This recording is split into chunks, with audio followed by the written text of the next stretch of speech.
Namo tassa bhagavato arahato samma sambuddhassa. Namo tassa bhagavato arahato samma sambuddhassa. Namo tassa bhagavato arahato samma sambuddhassa. Khanti paramang tapo titikha nibbhanang paramang wadanti buddha nahi papajito parupaghati samano hoti parang vihetayanto sabha papassa akaranwang kusalasu pasampadha sacitta pariyotapanang etang buddha na sasanang anupawadho anupagahato patimoke cak sangwaru matanyuta cak batasming pantan cak sayana sanang adik cite cak ayoku etang buddha na sasananti.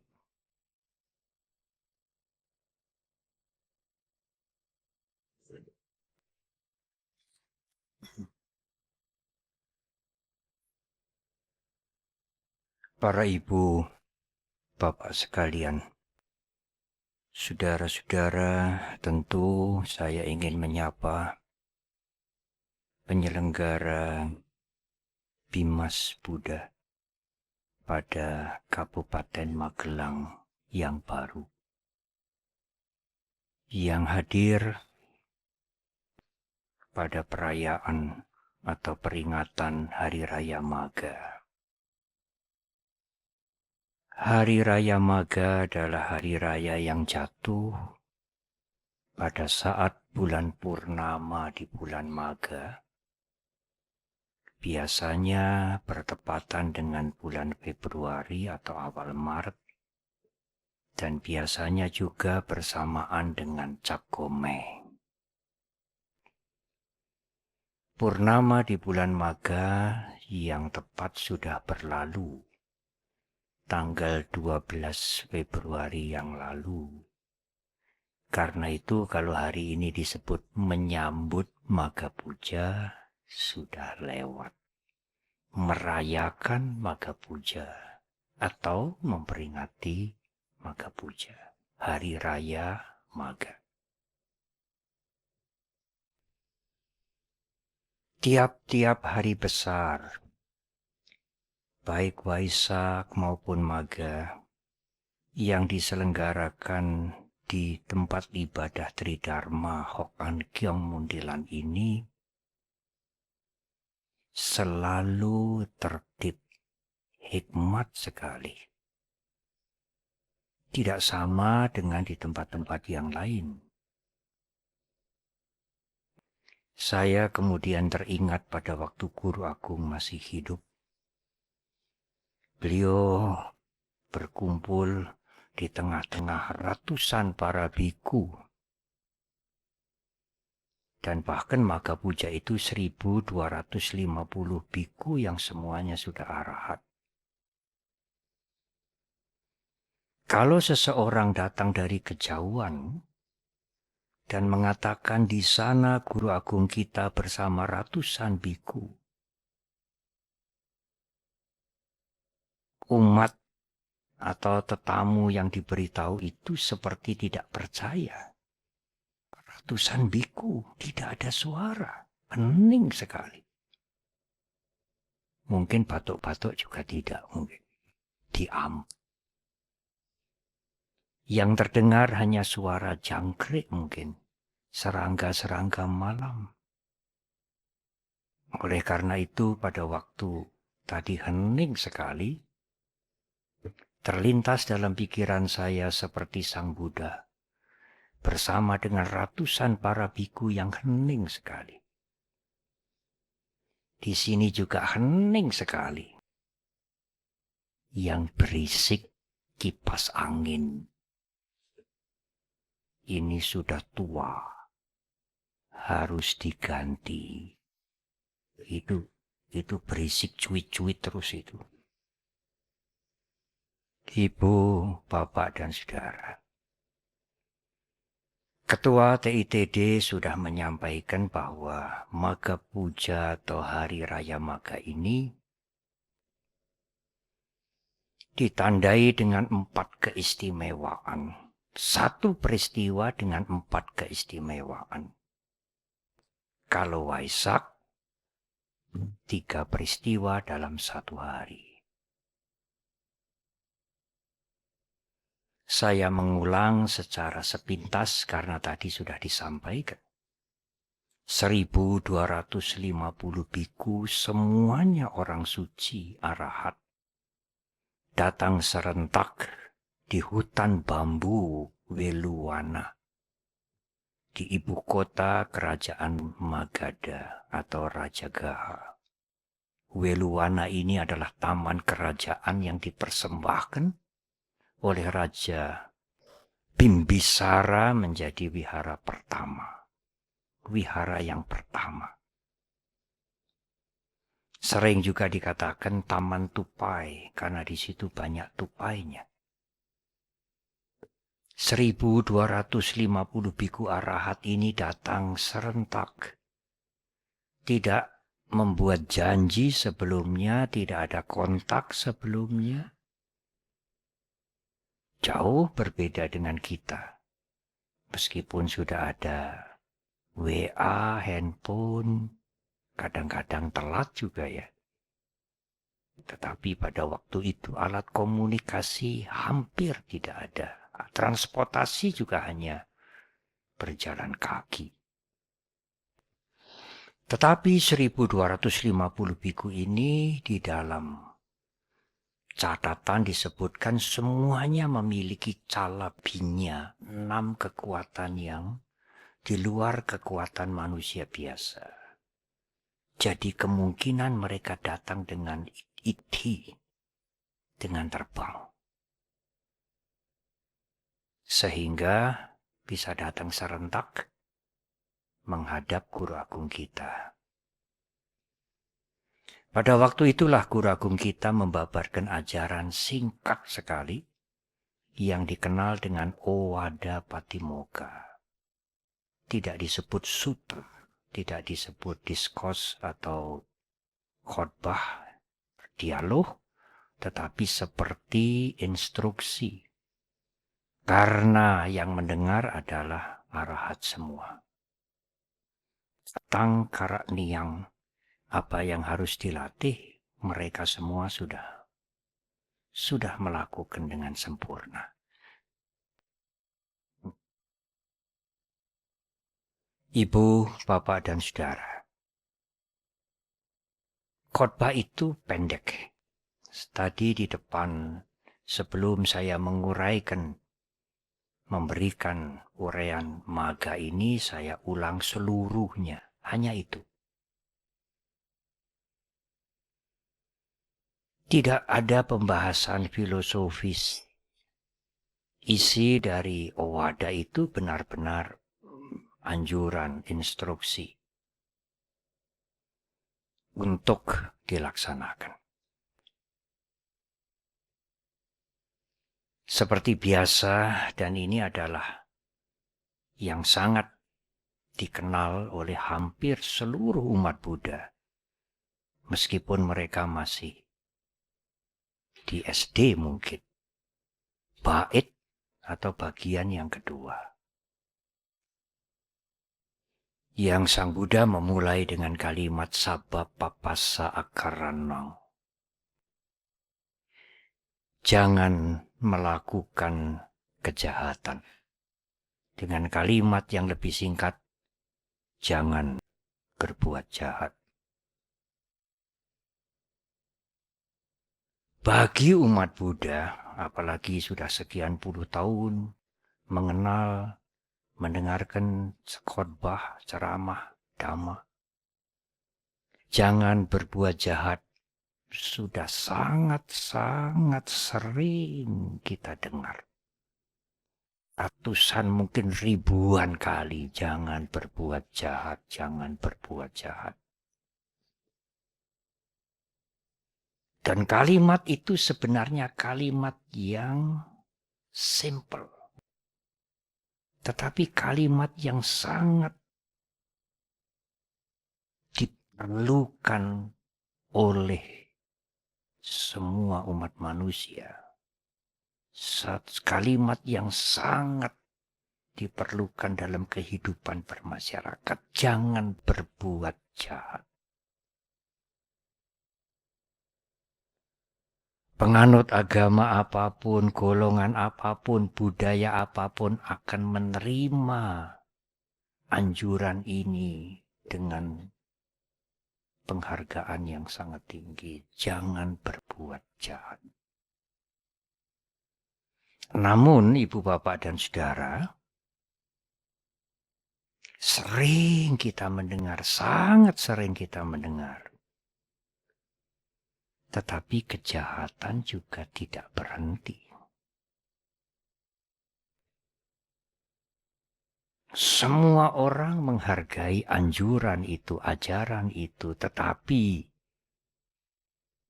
di antara mereka yang menghargai dan merasa bahwa ajaran itu sangat perlu, toh juga melakukan kejahatan.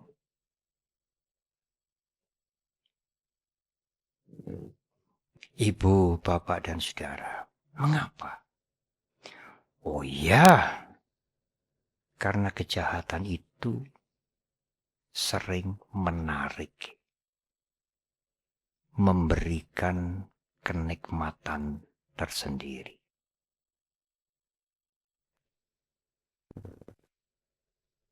Guru agung kita di dalam Dhammapada, kalau tidak salah 176 atau 177, ya, saya tidak menghafal nomornya, menyatakan nak tamhi candang kayirata duko punyasa ucayoti. Jangan senang dan puas kalau sudah melakukan kejahatan. Duko papasa, ya, tadi di depan saya mungkin salah menyebut duko papasa ucayu. Karena kejahatan itu membuahkan penderitaan. Ibu, bapak, dan saudara, setiap umat Buddha melakukan upacara, apakah ada biku hadir, apakah tidak?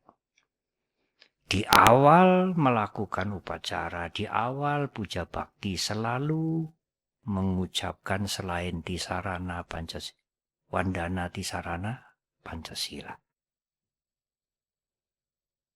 Tidak membunuh, tidak mencuri, tidak melakukan perbuatan yang tidak susila, tidak berbohong dan tidak mabuk. Selalu kita diingatkan. Ibu, bapak, dan saudara, tetapi ada seseorang yang cukup pandai. Seorang umat yang cukup pandai ini bertanya pada saya, Bante, kalau minum minuman keras itu apakah jahat? Kan tidak melukai yang lain, saya membeli minuman keras dengan uang saya sendiri, dan uang itu tidak dari mencuri. Saya juga tidak memaksa orang lain untuk minum. Apakah itu jahat? Oh, pandai benar orang ini. Pandai mencari celah. Saya sampaikan kepada mereka, kalau mau detail, mau teliti, Guru Agung kita menggunakan 2 ungkapan, dua kata yang sering digunakan berganti-ganti. Ada 10 macam kejahatan. Dalam bahasa Pali disebut akusala kamma atau akusala karma. Ya Bante, saya mengerti. Tapi minum-minuman keras kan tidak ada di situ. Di 10 kejahatan kan tidak ada minum-minuman keras. Pintar benar orang ini. Tetapi di Pancasila kok ada. Surami Raya Maja Pamadatana Wira Manisika Padang Samadhyang. Iya. Selain perbuatan jahat, Guru Agung kita menjelaskan ada perbuatan buruk. Yang dalam bahasa Pali disebut papa. Bahasa Pali ya, bukan papa. Papa papi bukan. Nanti dikira semua papa buruk. Mama tidak ya. Minum minuman keras adalah papa, perbuatan buruk. Sudah tentu semua kejahatan membunuh, menyakiti, mencuri, menyiksa, memfitnah adalah semua kejahatan adalah papa, adalah buruk juga. Tapi ada keburukan yang bukan kejahatan. Wah, kalau gitu boleh ya Bante. Buruk kan gak apa-apa toh. Kan tidak jahat. Tidak mencuri, tidak menyakiti yang lain. Beli minuman keras duit-duitnya dewe. Iya. Tetapi keburukan itu bisa memancing kejahatan. Kalau itu dilakukan berulang-ulang menjadi habit, menjadi attachment. Di dalam Pancasila minuman keras itu nomor 5. Nomor 1 yang paling penting jangan membunuh. 2 jangan mencuri. Jangan berzina. Nomor 4 jangan bohong. Terakhir baru jangan mabuk. Paling ringan ya Bante ya. Itu bukan kejahatan lagi, keburukan. Iya, tetapi itu mengundang teman-temannya. Kalau sudah addict, kalau sudah melekat, bisa mencuri. Pembicaraan tidak terkontrol. Apalagi bicara tentang kesadaran, tentang meditasi, sulit sekali. Kalau dia mengemudi, dia juga bisa membawa korban banyak orang. Berapa banyak kecelakaan, peristiwa-peristiwa yang karena pengemudinya mabuk. Selain minuman keras juga narkoba dan lain-lain. Dulu ada berapa banyak, 9 orang sudah jalan di trotoar, ditendang mobil, mati semua. Setelah diselidiki pengendaranya itu mabuk. Hati-hati dengan keburukan. Kalau itu diulang-ulang menjadi kemelekatan, upadana, habit. Dan itu bisa menjurus pada kejahatan. Sama dengan seseorang yang punya habit minta. Meskipun sudah cukup karena sering minta, diwene ya ora apa-apa toh. Diwene syukur. Hoki. Nah, habit itu apalagi sudah menjadi diti, menjadi diti itu pandangan. Sulit dibuang. Ya. Meskipun dengan cara yang macam-macam. Ya. Omahku itu bocor. Sudah lama. Itu kalau bocornya lama ya remnya usulnya bisa rontok. Bicara dengan temannya yang agak mampu. Ujung-ujungnya supaya dibantu. Gitu. Nah kalau itu tidak di-stop itu menjadi habit. Para biku juga dilarang oleh Sang Buddha. Tidak boleh minta kepada umat apapun selain obat dan air putih. Kecuali umat itu sudah menyediakan diri. Bante, kalau Bante perlu sesuatu selama saya mampu, silahkan memberitahu pada saya. Dan para biku hanya meminta sebatas yang dibutuhkan. Termasuk urusan wihara. Ya saya sih tidak minta mungkin, tapi tidak boleh mengatakan, waduh ini Eternit ini udah bocor ini. Tembel sini, tembel sana, ini mungkin sudah berpuluh-puluh tahun, sudah waktunya untuk diganti. Bikin kode-kode. Kode-kode supaya umat yang datang itu mengerti. Ya. Mengerti untuk memberikan dana. Tidak boleh. Tidak boleh. Kalau ibu bapak dan saudara hanya berpikir bagaimana saya dapat dengan pemberian, memberikan kode-kode, memberikan tanda-tanda, nanti hidup Anda juga akan begitu terus sampai menutup mata, tidak pernah mandiri. Karena dalam pikirannya hanya bagaimana supaya dapat, bagaimana supaya dapat, bagaimana supaya diberi. Bukan bagaimana bisa mandiri.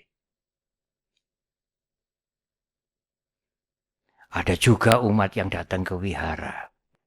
Golek-golek. Apa ini yang di wihara yang tidak digunakan? Pompa air atau apalah, plastik-plastik ya. Bukan apa yang bisa saya bantukan untuk wihara ini, tetapi apa yang bisa saya ambil dari wihara ini. Oh, itu sejak zaman Sang Buddha dulu. Sejak zaman Buddha yang lampau-lampau. Riwayat Tirokuda Sutta zaman Buddha Pusa. Para anggota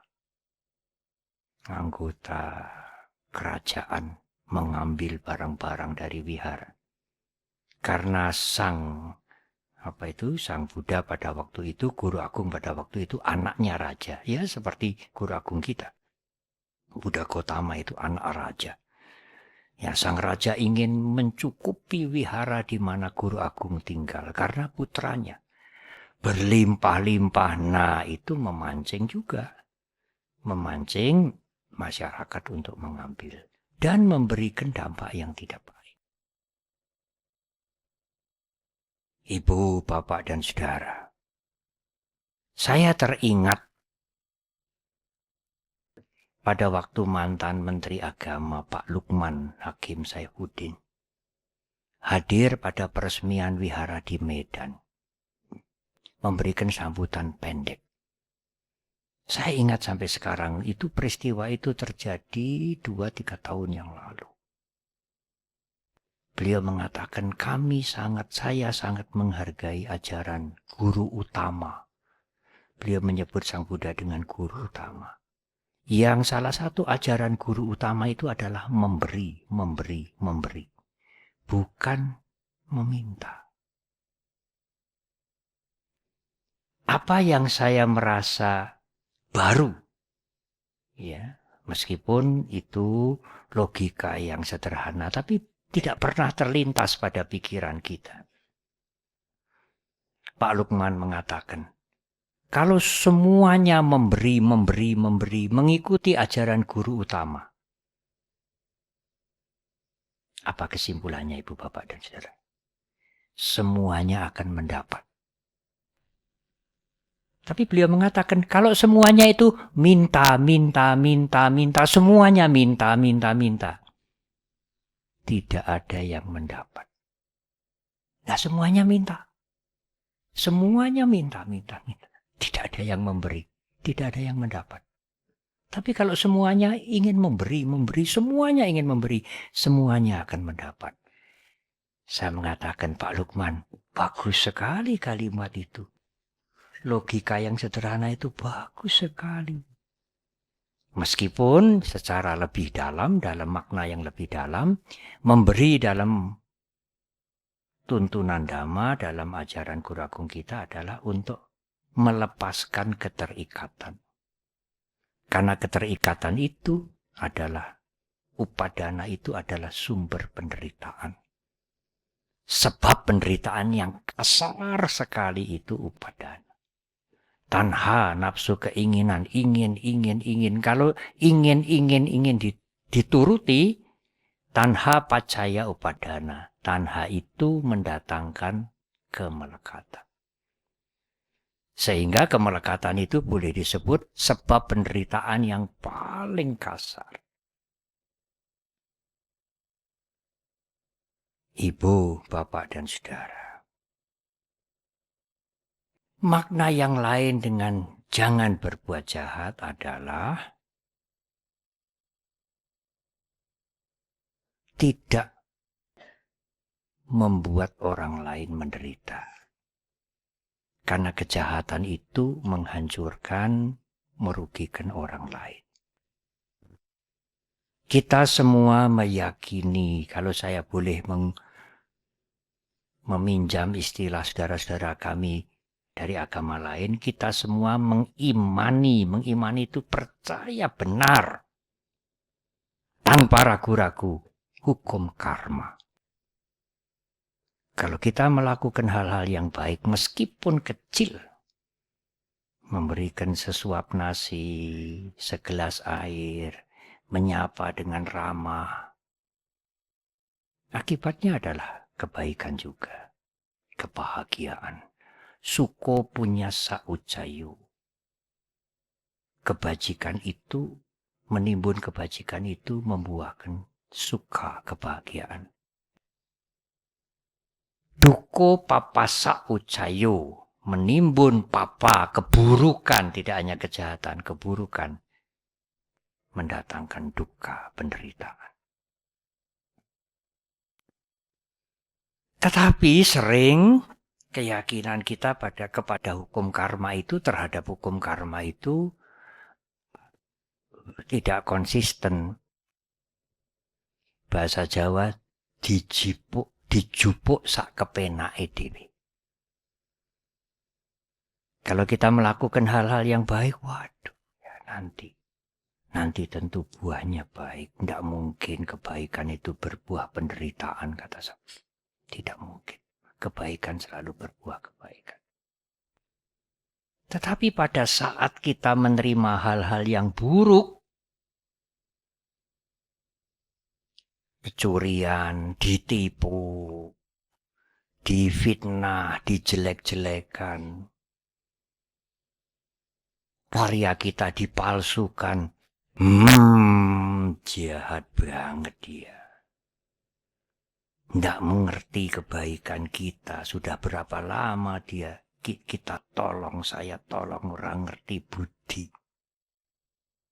Apalagi membalas budi, malah mau menggigit, menikam dari belakang. Buruk banget. Selalu begitu. Jarang sekali berpikir, oh karma burukku lagi berbuah. Jarang. Kalau berbuat baik selalu berpikir semoga suatu saat, bahkan pasti nanti kebaikan ini berbuah kebaikan. Kebaikan ini berbuah kebahagiaan. Suko punya saucayo. Tetapi pada saat menderita, tergusur. Saya baru dapat SMS rumahnya tergusur. Ya ganti untung atau ganti rugi, tetapi sulit mencari rumah yang baru, harus membangun. Kemudian tiba-tiba sertifikatnya hilang. Tiba-tiba di tangan orang lain, karyanya dipalsukan, dijelekan, difitnah, diceritakan yang tidak baik, dan lain-lain. Banyak macam. Kalau saudara ingin melihat jenis-jenis kejahatan, ya rajin-rajin nonton televisi. Di situ ceritanya macam-macam kejahatan-kejahatan. Dan seseorang yang menderita karena orang lain itu selalu, jahat banget dia. Sebetulnya ya sami mawon. Jahat banget dia sekarang. Kita sendiri juga jahat banget. Tapi sudah lewat. Kan sama-sama toh, hanya waktunya saja yang beda. Kita ya jahat banget Sehingga sekarang akibatnya begini. Nah, yang menjahati kita itu membuat kejahatan baru. Yang nanti akibatnya begitu. Kan sami mawon, hanya beda waktu saja. Kita berbuat jahatnya lebih dulu. Dia baru berbuat jahat sekarang. Kalau begitu nanti mereka yang buruk-buruk, yang suka mencuri, yang mereka yang tidak tahu norma, mereka yang suka korupsi, tidak jujur itu dibiarkan saja. Tidak, saudara, tidak dibiarkan. Tetapi saudara harus sadar dulu kemari ke dalam sini loh. Supaya kebencian itu tidak ngombro-ombro. Akibat karma saya berbuah. Tidak ada jawaban lain. Nah, kalau saudara punya karuna, punya meta karuna, kasih sayang kepada yang jahat itu, tidak membenci. Bagaimana ya supaya dia bisa stop berbuat jahat? Nah, sekarang cari cara. Cara menasehati, atau cara minta tolong temannya, atau kalau ada kesempatan diberi cerita, tidak gampang. Upaya kosala, skillful method, cara yang tepat menasehati orang tidak gampang. Tetapi Anda harus melihat ke dalam dulu, tidak nuding ke sana dulu, ke sini dulu. Karmaku sedang berbuah. Tidak ada alasan lain. Kalau Anda mampu memperbaiki dia, menasihati dia. Kalau tidak mampu, bagaimana Bante? UPK saja diam. Paling tidak mendoakan. Semoga dia sadar. Tidak melakukan kejahatan lagi. Dan tidak nyepatani. Di dalam Karania Metta Sutta kan biarosana patikasanya nanya manya sadu kami cea. Jangan karena Anda marah sekali atau sampai benci mengharap orang lain celaka. Meskipun rasa seneng gondok banget saya rasa seneng nggak bisa lagi kerja sama dia. Nggak tahu budi dia. Ya, jangan mengharap dia celaka. Orang selamat kayak meninggalkan saya orang untuk pekerjaan itu ya. Ya Bu Jeti keluar dari saya nggak dapat pekerjaan. Itu nyepatani itu ya. Apa Bante juga pernah melepas ya umat yang bekerja di wihara kemudian tidak cocok kemudian pernah. Wihara Klaten pernah, wihara Solo, wihara Mendut. Tapi hampir jarang mem-PHK. Mereka pamit sendiri. Mungkin malu sendiri, mungkin besengki. Pamit sendiri Bante, saya mau pulang selesai, tidak bekerja di sini. Oh iya. Ya, saya harapkan semoga dia cocok di tempat lain, mungkin di wihara ini tidak cocok. Di tempat lain dia bisa maju, perilaku lebih baik. Ya dulu juga ada di wihara Mendut. Tabrakan habis biaya puluhan juta. Hancur mukanya. Lalu dia pamit sendiri. Oh ya, semogalah kamu bisa maju. Lalu buka bengkel di Karanganyar. Jadi bubut besi. Sampai bengkelnya 3 mungkin. Ketemu kami sering datang ke Wihara Solo. Saya ikut bahagia. Tapi sekarang sudah pindah alam. Sudah pergi ke alam lain. Iya, karena kita belum suci tidak apalah. Marah, benci tidak apalah. Karania Metta Sutta Sang Buddha mungkin memberikan toleransi ya. Tetapi jangan mengharap orang lain celaka. Itu kejahatan. Ya nyepatani itu kejahatannya. Sekarang nyepataninya didoakan. Nggak usah di depan dia. Diam-diam saja. Semoga perilakumu menjadi baik, berubah menjadi baik, hidupmu menjadi baik, menjadi bahagia. Doa kita kan, semoga semua makhluk berbahagia. Tidak bisa ditawar. Semoga semua makhluk berbahagia kecuali dia. Tidak bisa ditawar. Hanya untuk menasehati, untuk membimbing, memerlukan cara yang tepat. Kalau umurnya sudah 60, 50 lah, belum 60, 40, 50. Meskipun saya biku, kemudian saya mengatakan, Anda, Ibu, jangan begitu. Itu tidak baik. Marah nanti. Tersinggung. Ya, marah, tersinggung, meskipun hanya bicara pribadi. Tidak mudah.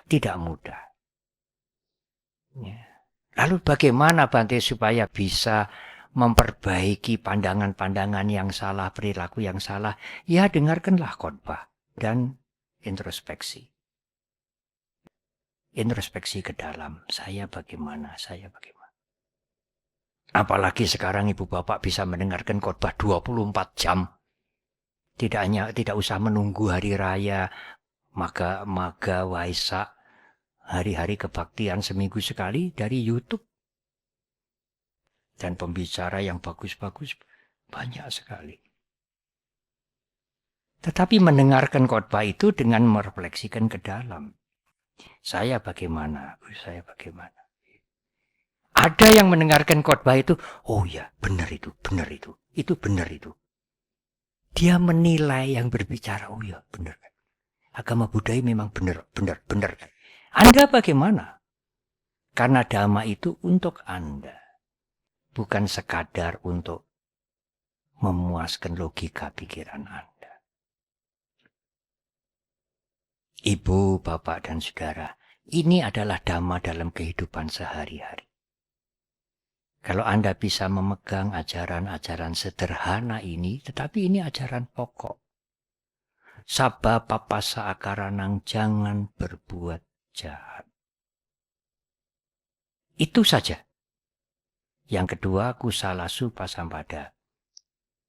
Menambah banyak kebaikan.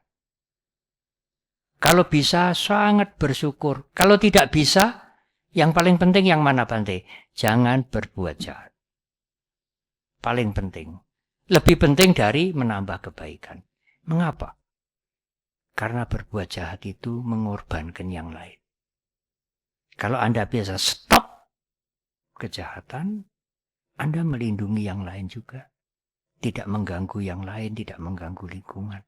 Meskipun ogah berbuat baik. Tetapi syukur bisa berbuat baik. Metta, karuna, mudita, upeka. Termasuk meditasi. Meditasi apapun yang saudara bisa lakukan. Metta bhavana atau cangkamana, memperhatikan nafas. Tetapi ajaran Guru Agung kita tidak hanya jangan berbuat jahat, banyak berbuat baik. Tidak hanya itu. Yang paling penting adalah bagaimana membersihkan mental kita. Karena kalau mentalnya tidak dibersihkan, ya gagal terus. Disoneni, dipentelengi, diancam. Ya, berhenti berbuat jahat ya, berbuat jahat. Tetapi kalau ada kesempatan, ya dilakukan lagi. Karena sumbernya dibiarkan.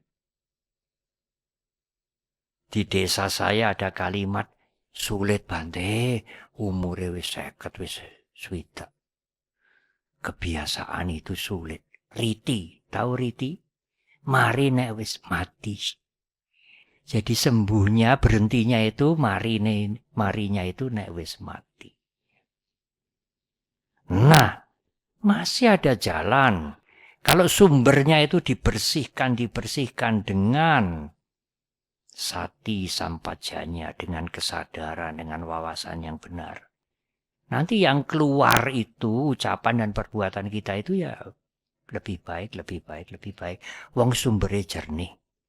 Nah, kalau sumbernya letak ya, selokan-selokan kemana-mana, saluran-saluran, pipa-pipa air dibuka ya letak semua karena sumbernya itu letak. Tidak bisa menyalahkan aliran selokan, aliran keran, tidak bisa. Sumbernya itu loh dibersihkan dulu. Kan bisa Bante itu, keran-kerannya itu diberi saringan kan bisa. Ya bisa, tetapi tidak mengatasi masalah utama. Ya saringan itu juga bisa mampet. Berapa lama saringan itu bisa menahan letak itu? Nah kalau sumbernya, tandonya itu diresiki, ya tidak bisa sekaligus, tapi ada niat untuk membersihkan. Ya maka ucapan kita, perilaku kita, hidup kita menjadi lebih baik. Lebih ringan, tidak banyak was-was, khawatir. Dihukum, dibelenggu dengan kebencian, dendam, marah, dan lain-lain.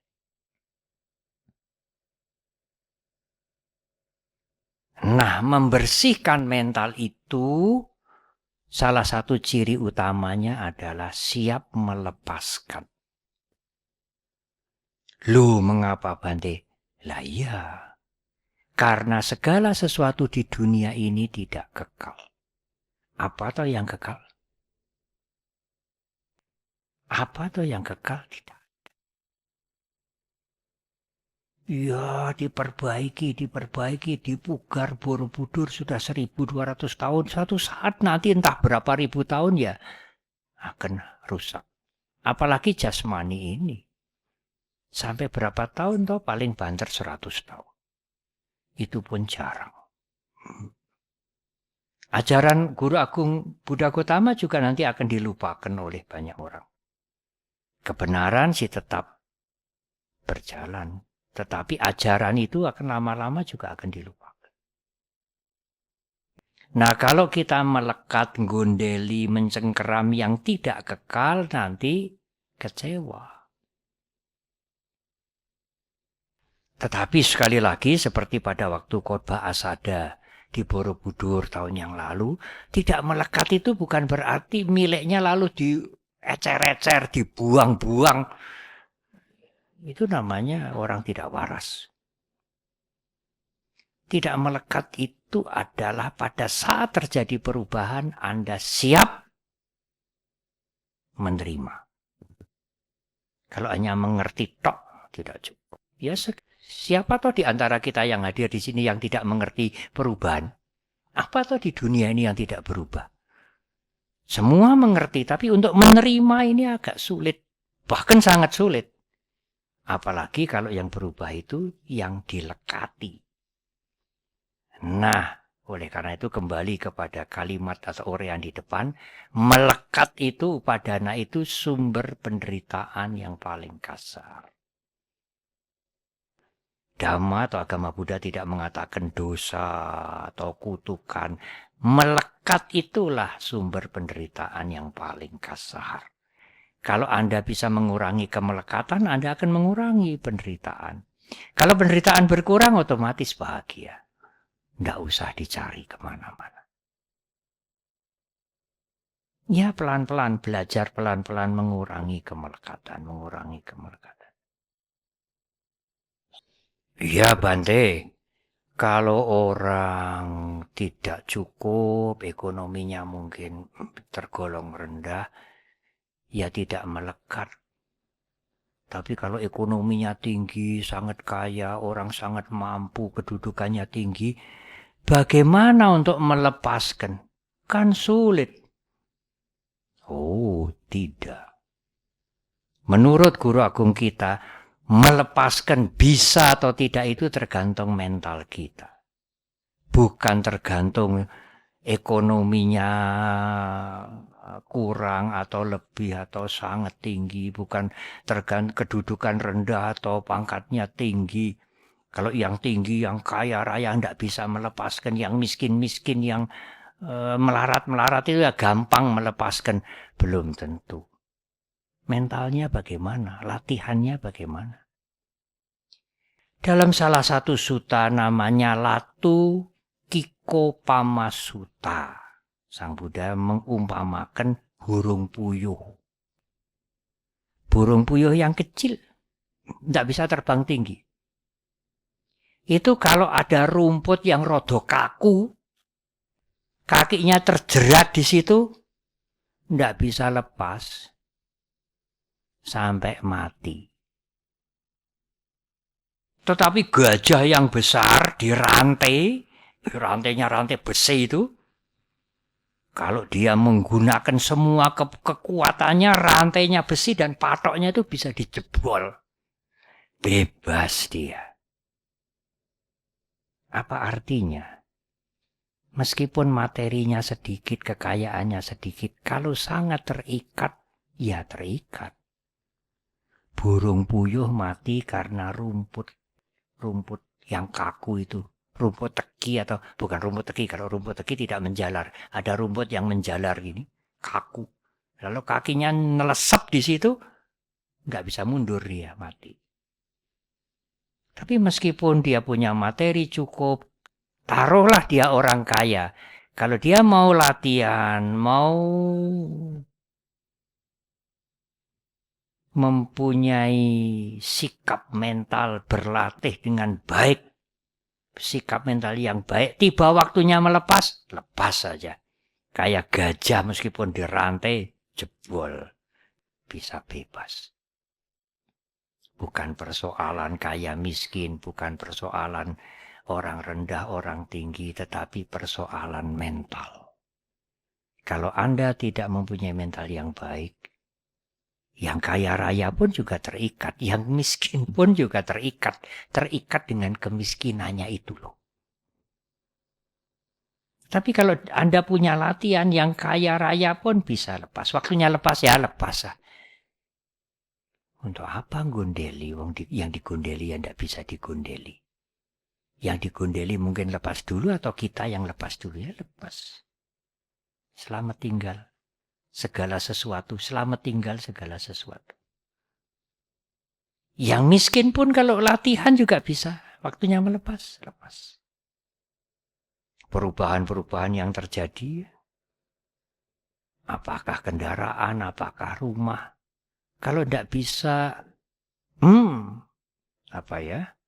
dijagai, rusak, hancur, ya sudah. Tapi biasanya kalau kendaraan atau apa, tabrakan, hancur, sulit ya sudah. Cari siapa yang mau disalahkan ini ya. Sopire, apanya lagi ya, sembronone dan lain-lain. Tapi kalau Merapi meletus mau nyalahkan siapa? Siapa yang mau disalahkan? Apa mau menyalahkan yang menjaga Merapi? Tidak punya cinta kasih kepada ribuan orang. Tidak persoalan, tidak peduli. Apapun yang membuat perubahan itu terjadi, terimalah dulu. Kalau sudah diterima, baru dipikirkan. Bisa didandani apa ora ya? Kalau mobilnya hancur, tidak bisa didandani ya dijual aja. Cari yang lain. Kalau rumahnya hancur sampai habis, ya udah. Nanti mulai lagi meskipun sederhana. Apa yang tidak bisa diperbaiki, tidak bisa di bahasa Jawa, tidak bisa dikukup. Iya, dilepaskan. Nah, itu memerlukan latihan. Siap menerima perubahan. Dengan melepaskan. Tidak hanya mengerti saja. Tidak hanya mengerti, ya semuanya fana, semuanya gingsir, berubah, semuanya. Apa yang saya uraikan ini tidak hanya berlaku untuk umat Buddha saja. Semua manusia akan mengalami seperti yang saya uraikan ini. Kalau dia tidak belajar melepaskan, maka dia akan terikat oleh apapun. Termasuk yang sepele-sepele. Seperti burung puyuh yang bisa mati karena rumput yang kaku. Tetapi kalau Anda punya latihan seperti gajah, meskipun dirantai dia bisa bebas. Nah, itulah Sacita Pariyodapannang, membersihkan pikiran dari kemelekatan yang tidak masuk akal. Sebetulnya tidak usah diberi label agama Buddha, ajaran guru agung kita. Melekat itu ora masuk akal, ora klebu ngakal. Nah, kenapa Bante? Karena yang dilekati itu berubah, tidak. Yang melekati sendiri juga berubah, tidak. Ibu, bapak, dan saudara, itulah inti dari ajaran guru agung kita. Saba papasa karanang kusalasu pasampada sacita pariyodapannang etang Buddha nasasanang. Inilah ajaran semua Buddha. Buddha yang lampau, Buddha yang akan datang juga mengajarkan yang sama. Iya Bante, dalam kehidupan sehari-hari ya memang tidak gampang. Kalau emosi sudah naik, itu kemelekatan juga kemudian tidak disadari. Ya, Sang Buddha mengatakan, kanti paramang tapo titika, bersabar. Bersabar bukan bersabar menunggu. Bersabar berlatih terus. Terus latihan, gagal latihan. Kanti paramang tapo titika. Kesabaran adalah melatih. Latihan mengembangkan diri yang paramang tapo. Latihan yang paling tinggi. Tidak mengenal berhenti. Terus berlatih. Mawas diri, melihat ke dalam apa kekurangan, mengurangi, memperbaiki, meningkatkan yang baik, meningkatkan terus. Tidak sabar menunggu berkah datang, tapi sabar berusaha, sabar berlatih, sabar berusaha. Kanti paramang tapo titika, bersabarlah. Dan kalau Anda bisa bersabar, otomatis Anda punya wirya, semangat. Wirya dengan kanti ini seperti kakak beradik juga. Kalau Anda bisa bersabar, bertahan, berusaha, Anda punya wirya, semangat. Kalau Anda punya semangat, punya keuletan, Anda juga bisa bersabar. Selamat merayakan Magha, Hari Raya Magha atau Magha Puja. Mari kita semua berlatih ke dalam untuk kemajuan dan kebebasan kita dari penderitaan. Semoga semua makhluk berbahagia. Terima kasih. Sadu, sadu, sadu. Selanjutnya adalah pemberkahan.